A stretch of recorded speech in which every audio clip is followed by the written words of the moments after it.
Hi, my name is David O'Brien, and I've decided to seek out something a little bit different than most people do in their high school experience. I'm currently a senior at Capitol High School, and I had to overcome a couple of challenges this last year, specifically in my school setting, and I was going to seek out people's information, their opinions on certain matters, and try and change the ways that at least I experienced my high school. I think it's a great place. However, there were a few things that really got to me in my time there. The largest thing was I had a class in high school. It was a certain psychology class, and I ended up having a teacher that was very, very old school style. They were very, very strict, being on time, getting things right and on time, and really playing by the rules, and I appreciate that. But a few things started to happen. I'm an elite level cyclist, and I eat a lot of food. I drink a lot of water. I'm very much into my health, my general health, and so I started to eat a lot of food during school, so I could compensate, so I could train in the afternoon and be ready for that. Um, During this whole process, uh, or during this last year, my teacher ended up not letting me eat in our classroom. Uh, it started to really affect me in my general health because during that time of day, it was a time of day where I really needed to eat. I was feeling very, very hungry. And eventually I got into this cycle of having to cram food in my face and ingesting it really, really fast because I wasn't able to do it during this class period, in which I did it a lot of other periods. Um, I burned off a lot of the calories really fast, and what ended up happening is I started retraining my brain how to eat, and I would just slam food in my face because that's what I was used to. I would throw up quite a bit, specifically at home, because I almost forgot how to eat a normal meal. Uh, I didn't really realize what it was like to to sit down and have a nice meal because I felt like everything was really, really rushed at school. Um, and if I went to the ER 2 times for this. I ended up being a little bit depressed. I went a bit crazy, and I ended up having a few revelations. The first one was I ended up accidentally crashing my parents' car, and the second one happened about 3 weeks after that, and I ended up getting hit by a car on my bicycle. Uh, I came to a revelation that something needed to happen about my hypoglycemia, and I needed to seek out information to try and change that. I ended up leaving for a few days with a friend, Theo, and we went down to California to go visit his dad during the school week. It was a life-changing experience, and I realized what I really needed to do. And so now I'm coming back to try and change the school system and give kids a little more free time in their day, specifically at school, so they can have a little more downtime and be able to rest during school because it's so back to back and so repetitive. I feel like lots of people need more free time in their day to really relax.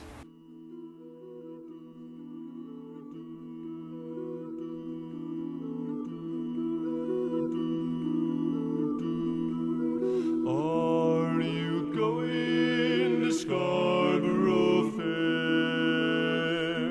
Do parsley, sage, rosemary, and thyme.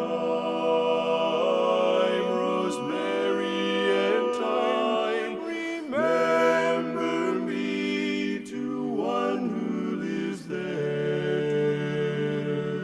She once was a true love of mine. I decided that I needed a solid plan, so I started looking at the school schedule, where we go from first to second to third to fourth to fifth to sixth period, maybe with a lunch here in between there and a little break. Everything was so back to back I couldn't see anyone being able to juggle all that for that long. That's when I decided to come up with my idea of hour-long lunch periods. This would give people more free time to actually relax and revamp back up to normal. Let's ask a professional how this would help us. What do you believe from your professional standpoint are the largest benefits of taking a rest in the middle of your day, going from day to day and doing everything you do? I think that looking at it from a overall standpoint, most people are chronically undersleeping, so it gives a little chance to catch up on some rest that they're missing at night, but it also gives a chance to regroup during the middle of the day, take a short nap, take a little rest to just let your brain have a little bit of ease to step back from the busyness of thoughts. What do you believe that the most important parts are to maintaining this general basic health? You said that most people you believe deal with chronic sleep. What did you call it? Sleep deprivation. Sleep deprivation. Yeah. What do you think are the things that people? What do you think in terms of a hierarchy are the things that people need to put first in terms of their day, their general health? It's probably going to be different for every person, but I think that some of the main categories I think of are getting really great sleep, because that's when your body heals. So at nighttime, you need to have deep enough sleep for your body to do some repair process, so that it's not getting behind on those activities, and then eating really well, including hydrating really well. So people are eating food that is not nourishing their bodies and instead being damaging to it. That can be something that's really not beneficial for their health. So getting good sleep, hydrate well, eat well, and then taking care of stress, because that's something that can mess up everything from your mental well-being to actually physical health can be affected by stress levels. And then the other thing I think is really important is to manage any injuries or illnesses that you have. Being someone that's working quite a bit as you are as a chiropractor, how do you think that dealing with things like this, because not everyone doesn't necessarily have the entire time to have a sit down full meal and really worry about hydration. How do you think maybe as us as a society could maybe benefit from maybe like taking a break in the day, or what are your standpoints on this? Something that I think that in our country, and just my observations of people that I know, is that they wake up, they just start going, and they don't stop until they're exhausted or get to the end of the day. And I think being able to have a time where they kind of step back away from that and have time to relax and eat, we digest better when we're less stressed. That might be a good time around then. Other countries have tradition like taking a nap after eating and then getting started with the rest of the afternoon, which may go longer, like a total overall day, but they also have that bigger break in the middle of the day to rest and recuperate. So that's something that we don't have in our country as a tradition at all. After hearing about this break idea implemented by other countries, I decided to ask some faculty members and students at our school about their opinions on these types of matters. I started off with my 10th and 11th grade Spanish teacher, Mr. Parker. Hi, my name is Alex Parker. I'm a Spanish teacher here at Capitol High School, and I'd like to talk to you a little bit about the idea of an hour-long lunch schedule. The subject area in which I teach is Spanish, and one interesting thing about Spain and other Spanish-speaking countries is they have a longer lunchtime in the middle of the day. After that lunch, schools close down, and during that time, people go home after they eat, and they get what they call a siesta. And siesta time is great because people get a chance for their food to digest, for their brain to compress, and then as a culture, it gives the people more energy for the later part of the day when they go back to school, back to work, businesses open up, and people in Spain specifically tend to stay out pretty late because they had energy after that siesta. I think something like that might benefit our students here. If we had an hour-long lunch, they could eat and have the other part of their lunch to decompress, to relax a little bit. It might energize them more for the later half of their day classes, for sports, for work. It might be a good opportunity for them to go get some help from teachers if they have transportation issues. They could get help during the day. I polled my class this year in terms of when what classes in what classes are you most engaged?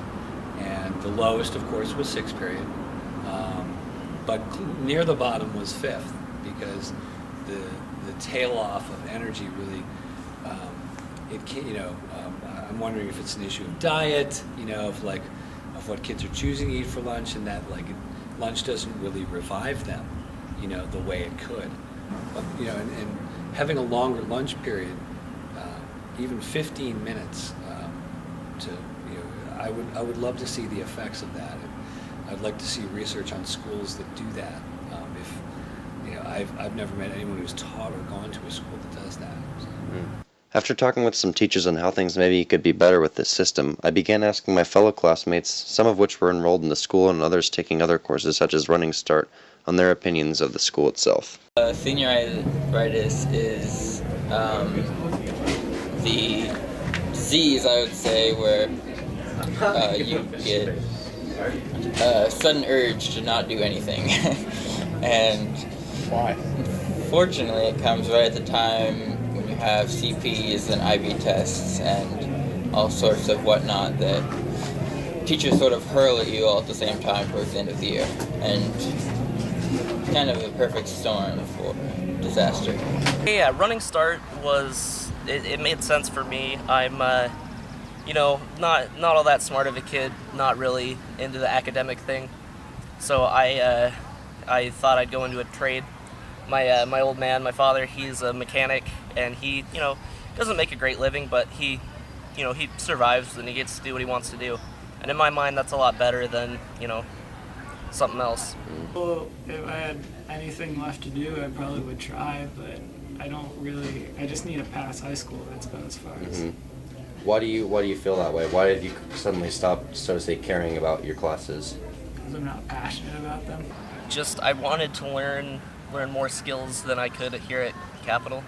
That's why I went to Running Start, was so I could learn more about welding and get a better idea of it. I feel like as a senior, as the year goes on, definitely get time seems to go faster, and the time you have to do things seems to go slower, which is definitely good because you're gonna get out of school faster, I guess. But bad because all the stuff that you have to do as a senior is just getting a load on of everything. After talking with some of the faculty and student body at the school, I ended up learning about a program called CoreFlex that was very similar to the model that I had created.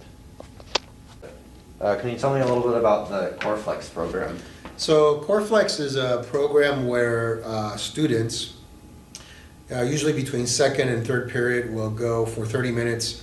If they need help with a certain academic area or whatever, they can go see their teacher, and the teacher will help them raise their grade or improve on their skills in whatever areas they're struggling with. But students that are not struggling, they can go to a class of their choosing and work on something that they are interested in, or they can go to the library and do research, you can do homework if they need to. Maybe they were having some sports-related activities in the evening and couldn't finish their homework. Or there are activities that students can participate in the school, such ping pong maybe, or video games are set up for students to play video games against each other, or anything of interest that students want to do for 30 minutes during the day. That time is there, and then they'll go to their third period class. Where did you hear about this idea from? Well, I heard the idea from Chris Woods, Mr. Woods, who was talking about it, and we visited Tumwater High School, who's implemented the program, and we spent a whole day there a few weeks ago to see how the program worked, and I absolutely love it because I think it's what kids really do need during the day, where it's their time to not be told where to go or what to do, generally, of course, and to also be productive in it, and also be able to improve whatever skills or whatever grades they need to improve on, where they can say, hey, I can't do this after school because I have to catch a bus. This is my opportunity to do it, or even just get a little bit more extra help. or sit down and read a book they want to read. It's really a good time for them to just settle down during the day. In China, when I taught in China, they had something very similar to it, but it would happen right after lunchtime, and so it was between 12 o'clock and 3 o'clock. It's kind of like a siesta, and students had their lunch. It was 30-minute lunch, and then they had all that free time to study, back to their dorms and nap, and their skills were really high. They actually were very high performers. The only difference is that school did end at 5 o'clock. It didn't end at 3. And so they ended at 5, and then they had study, like a study class or a study period or whatever afterwards, so they can do their homework and so forth. So, What were the large changes you saw at Tumwater High School, at least compared to over here? well, from what I understand, there's very little or no issues with discipline. It seems that when I went to the classroom where the students were asking for help on certain areas, I went to a language class, a science class, and a math class. They were all on task. It was very authentic. The teachers were helping. And then I went to the library and I asked the kids, some of the kids, how they liked it. They all loved it. How long is the school day there for them? It's the same as here. It's a Schedule B. So it's, instead of going into advisory, you would have the 30-minute core flex. And the other nice thing about it is that your whole school schedule for that week is really one schedule, except on one, so we have late start on Wednesdays here, so that would kind of stay. But it's kind of nice that you don't have a million different schedules during the entire semester, or, we have a schedule G, I don't know, H. So it's just 2 schedules. The kids know it. It's less stress. It's very predictable. But what I saw there was a level of less stress within the student body. And it seemed like the students really were doing authentic work. In China, it was a very rigorous program, very rigorous academic program. And so it wasn't like there was less stress, because it was a high stress environment. But I don't see how this could have worked without that 3-hour period during the day for them to de-stress, to release. Because they weren't allowed to study, actually, now that I remember. Between 12 and 3, they were not allowed to pick up a book. They had to either nap or go outside and play. Do you see yourself benefiting from something like this as well? Oh, absolutely. The state requires us for all students to be in class a certain number of hours during the school year, and it's 1,080 hours for high school students. Anytime that we're not in class, passing periods, lunch, things like that, we can't count. And so if we were to extend break, passing periods, lunch, things like that, we would not be able to count that time towards seat time as it pertains to what the state requires. So, for us to get more time for students to either work on schoolwork or make up tests or go in and get help, we have to get a little more creative in how we do that. And one option that we've looked at, we're not saying that it's that we're going to implement it, but it's one that we've looked at, is this core flex model, which you were asking me about. And that's basically where you've got kind of like an advisory period. It's about 20-25 minutes that you're adding in, where some students are assigned a core class because either they're failing or not doing well. And then other students, if they're not assigned a core class, they get flex, which means they get to go work with teachers, maybe in classes that are more challenging to them, or they get time to go work on their schoolwork, or maybe retake tests or things like that. They have flexibility. This is why it's called flex time. They have flexibility in what they do during that time, whereas students who are assigned a core are assigned to that because they're maybe not doing as well as they could be doing with their grades. Would you see that helping our school? And so, if eventually down the line it would be implemented or maybe some different variation, do you think it would help? In what ways do you think it would? Well, we're always looking for new ways to help struggling learners, and we're also looking for new ways to give even those advanced learners more time. because we found that even with those high achieving students, they're involved in so much outside of the school day, whether it's athletics, clubs, music. They're involved in a ton of different things, in your case, cycling. So we're trying to find ways to build in more time during the school day, but not trying not to minimize the actual classroom time. This Core Flex model, what it does, it really gives students more time and focus time. So if I'm failing in math, so I would be assigned to my math teacher during that core time, and it would be an opportunity for me to work on assignments, to get additional help with my math teacher, the same teacher that I'm taking the class from. Then the higher achieving students have the opportunity, whether they're an IB student and they want to do study groups, or they want to go into a specific class and get help. It kind of helps all ends of the spectrum. And yeah, you would have some students that would use that time and not do anything. Maybe sit in the commons or sit in the library. But in the models we've looked at, we found that most students have some ways they can fill that time. What are the models you looked at? Tumwater High School? Tumwater High School has it. Black Hills has it. River Ridge is another school that one of our teachers used to work at, and they've had it. Plus some other schools around the area are doing it. So it's just something that we're looking at, trying to get more information, and it's not something necessarily that we're going to do, but we're looking at it to see if it would be a good fit for our building. Before we ever made this decision, we'd pull in students and parents and present it to them to see if it's something that they would support. But we're a long ways off from even knowing if it's something as a staff we want to move forward with looking into. But we're always looking for new ways to find time for students. If this was implemented, would it lengthen the school day, or would it? No, what we'd end up doing is each class period is roughly 55 minutes. It would take about 3 or 4 minutes from each class period. So now class periods would go down to roughly 51 minutes. And the core flex time would be about 25 minutes, and then you'd have the break. Does that mean longer school days?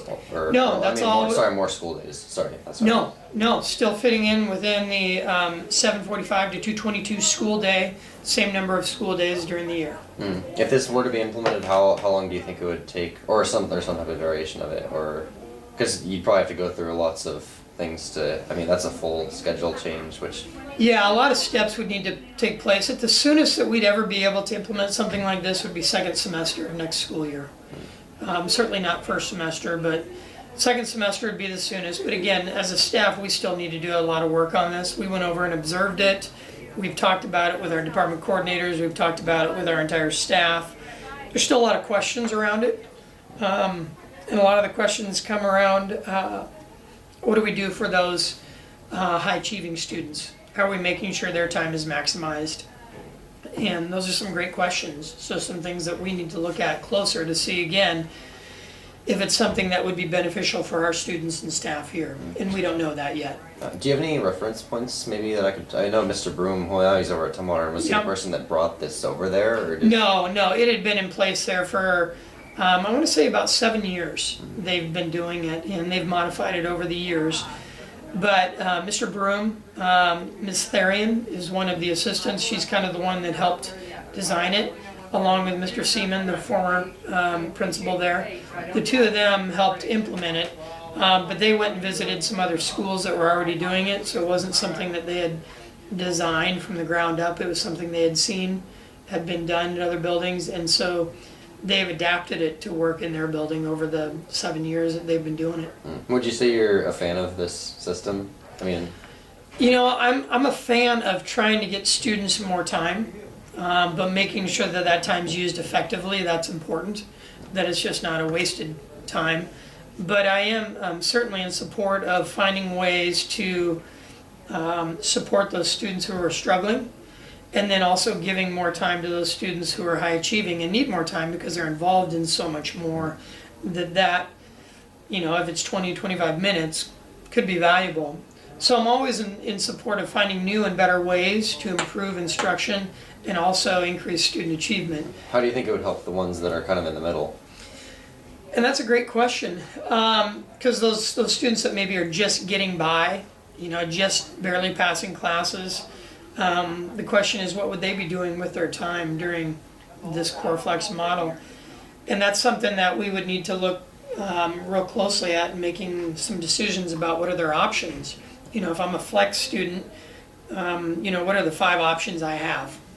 You know, where could I be during that time, and how do we know that that time is going to be beneficial? And so those are some questions that we don't know the answers to yet.